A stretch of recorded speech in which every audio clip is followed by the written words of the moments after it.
Quand je suis arrivé hier matin sur le stand de Bonaldo, j'ai eu la très agréable surprise de découvrir que tous mes produits étaient rassemblés au centre du stand. Pour vous dire, ça représente une bonne année de travail, de collaboration étroite entre mon bureau parisien et les quelques usines de Bonaldo entre Padoue et Venise. Et je n'avais pas encore vu l'ensemble des produits achevés et je ne m'attendais encore moins à ce que l'ensemble des produits soient présentés dans le même espace et dans un dialogue et dans une composition qui en faisait un ensemble. Pour vous dire, chaque produit a été conçu individuellement. Il y a des canapés, des tables basses, une bibliothèque, un porte-manteau, une chaise, une table. Chaque produit a été étudié séparément et avec une intensité qui fait que je me suis engagé complètement dans le travail individuel de chacun de ces produits, en n'imaginant pas forcément qu'ils puissent cohabiter ou former un ensemble. Et la surprise a été de découvrir hier matin que toutes ces petites histoires assez intenses cohabiter ensemble et former un environnement dans lequel je me sentais particulièrement heureux et à l'aise.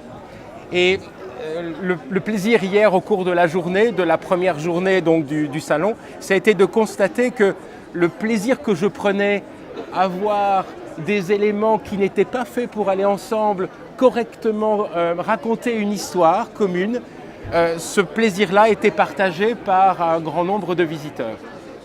Je suis en permanence en éveil et en permanence à chercher des thèmes d'inspiration.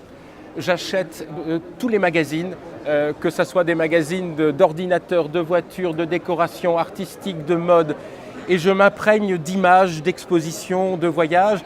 J'ai des carnets que je remplis en permanence et de temps en temps ça sert, de temps en temps ça ne sert pas. Et les connexions se font ou pas. Et pour cette table, j'avais dans un coin de ma tête, c'était pas un coin actif de ma mémoire, le plaisir d'avoir découvert il y a très longtemps un numéro spécial de Vogue. Le rédacteur en chef était Antonio Tapies, le peintre. Un peintre catalan que j'ai toujours admiré, toujours en vie.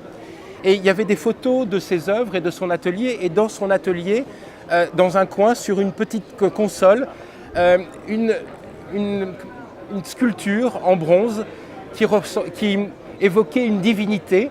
C'était un cadre avec rien à l'intérieur du cadre qui tenait seul. Et la légende, c'était la déesse du vide. La déesse du vide. Et ça a entretenu un rêve. Je me suis dit, il faut que je travaille autour de l'idée du vide. Donc l'espace qu'il y a entre deux choses, entre deux êtres. Et là, c'était matérialisé par un cadre et le regard passait à travers le cadre. Et au moment de commencer à travailler sur cette table que je voulais différente des autres tables de Bonaldo, c'est-à-dire minimaliste, 4 pieds à chaque angle, une table simple comme on en dessine quand on est enfant, je me suis souvenu que finalement l'étrangeté pouvait venir du rapport qu'il y a entre la verticale et l'horizontale et que là, entre les deux, il pouvait y avoir un vide. Et j'ai commencé à dessiner ce qui est devenu, et j'ai eu plaisir à trouver ce nom, une sorte de delta que l'on connaît en géographie avec la formation des deltas et des fleuves.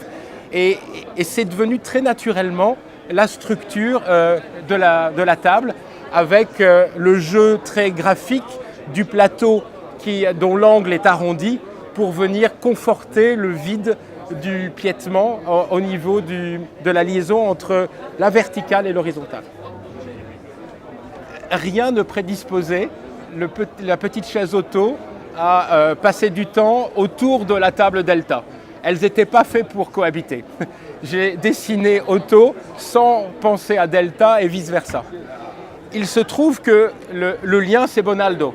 Le regard d'Alberto a créé le lien parce que lui a aimé auto et il a aimé delta et dans sa tête m'a obligé à voir qu'il y avait un lien entre les deux. C'est le rôle du fabricant, c'est le rôle de l'éditeur, c'est le rôle du chef d'orchestre. Moi, je suis un soliste. Et j'ai compris assez vite que le lien, c'était la structure et le vide qu'il pouvait y avoir dans la structure, bien que les deux structures n'aient pas les mêmes géométries.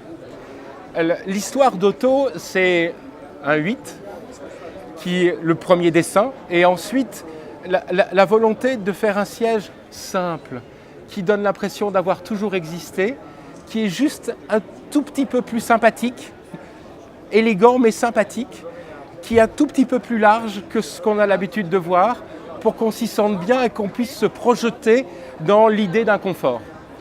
Et finalement, quand j'ai vu les premiers dessins, je l'ai trouvé androgyne. C'est un mélange de structure et de masculin, la structure métallique, mais de forme très ronde et très féminine. Et j'aime cette adéquation entre féminin et masculin. Je pense qu'on le perçoit.